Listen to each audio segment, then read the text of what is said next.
Pat, welcome to the show. For the first time, we'll talk about that bill, and obviously we got to touch on immigration in your home state. But first, let's go with, well, this is almost like immigration.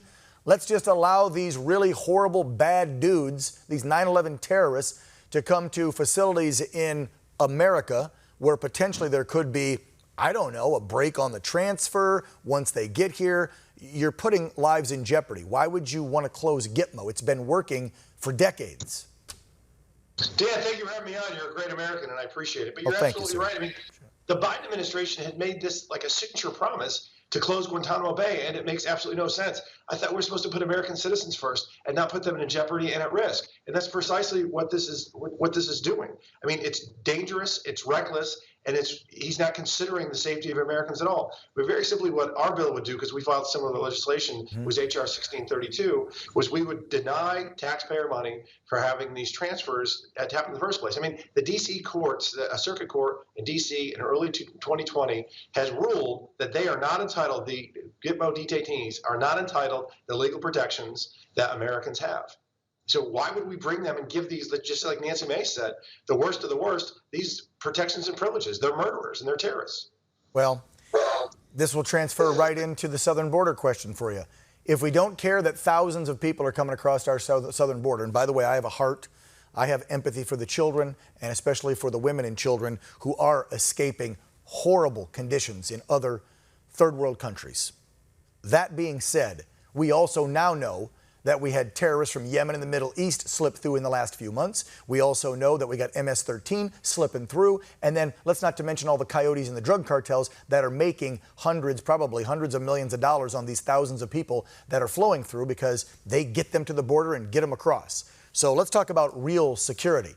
While Gitmo would obviously be one of the stupidest moves, but we heard it under the Obama administration, so why not bring it back? What's happening at our southern border is a downright travesty. This is ridiculous. Your state borders it. You're seeing most of the influx there. Talk to us about what you're seeing coming through in Texas and the crisis. Let's call it what it is, by the way.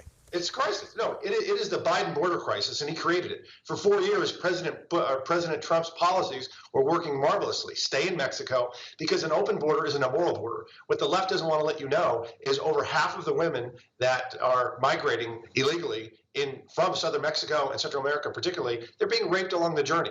So really, we have to ask ourselves, who do we want to control the southern border? Our federal government or the Mexican drug cartels? And we have de facto allowed the most evil people on the planet, the Mexican drug cartels, to do this. And people are dying, people are getting raped, they're using them as mules. And then when Secretary Mayorkas has the audacity to lie and say and make this audacious claim that the border is secure, that is a laughable joke. 37,000 unaccompanied minors just last month. If it continues like this trend for the next year, we'll have an additional 10 million illegal immigrants in this country. That is not a secure border. That's the exact opposite of something that's secure and safe. You know, I'll give the Dems credit. They're great at messaging. I mean, they just change a couple words. They get the mainstream media liberal activist, so-called journalist, on board with them. They call it a challenge, not a crisis.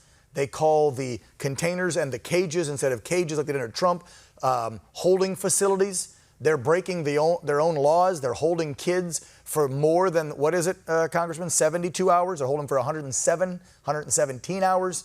But they just change the verbiage. The media goes along with it. And now we're all supposed to believe this narrative that it's just a challenge at the border. We got it. We got it. That's an absolute crisis. It costs just the state. When I was in the Texas legislature, our estimates that we saw, it costs just Texas alone $10 billion a year in additional education costs, medical costs, and then, of course, a lot of these coyotes, as you said, and the drug dealers and the bad actors. So it puts a burden on our court system as well.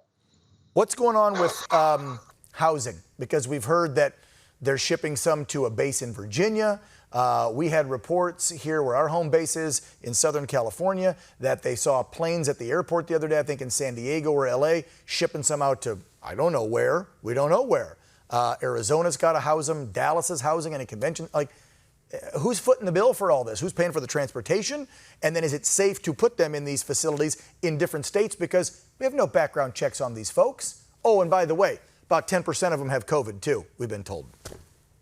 Dan, you're absolutely right. We don't know who these folks are, and you can be 24 years old and be claiming that you're 17, and then they should say, okay, you're a minor, you're going to get special treatment. We don't know. And who's paying for it? The taxpayers, your viewers, the patriots, those hardworking Americans, and that money's coming out of their pocket, and it doesn't need to be. I thought we were supposed to do what's in the best interest of this nation and not these other folks. Look, we are a nation of immigrants, and that's what you're saying. What I'm saying is, but you need to do it the right way.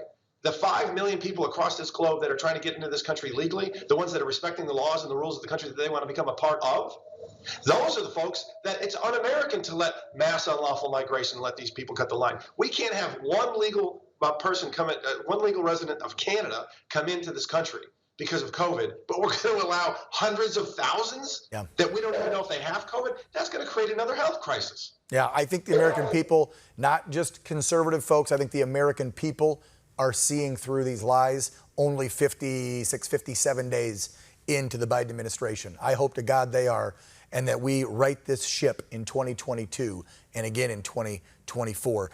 Your final thought on this one, because I got to throw it out there. The 1.9 trillion, I've said it multiple times. Everybody knows we're only seeing about 9% of that. A lot of this cash is being kicked down the road, not to be used for schools or different cities around the country for 2 to 3 to 4 years. How's that helping right now with the crisis? But my question to you is, have you ever seen an administration ram something down the American people's throat and then go out on a tour to sell it? Isn't it the other way around? Aren't you supposed to go out and convince the American people that the policy that you're willing to put us in debt for, nearly $2 trillion, is worth it, and get us to sign on before you ram it through? But now we have a VP and a president doing a nationwide tour over the next couple of weeks to sell us on this crap? Dan, you know what they're good at? Messaging and lying within that message. $1.9 trillion, 91% of it has nothing to do with COVID. I mean, what does Planned Parenthood have to do with COVID? But they're getting $50 million. The National Endowment for the Arts and Humanities are each getting $135 million themselves. The top 20 cities in the country, no one's talking about this yet. We saw the list yesterday. They're getting $16 billion. They're all democratically run. Of course. And this is political, Dan, because you take something like New Orleans that's getting $306 million.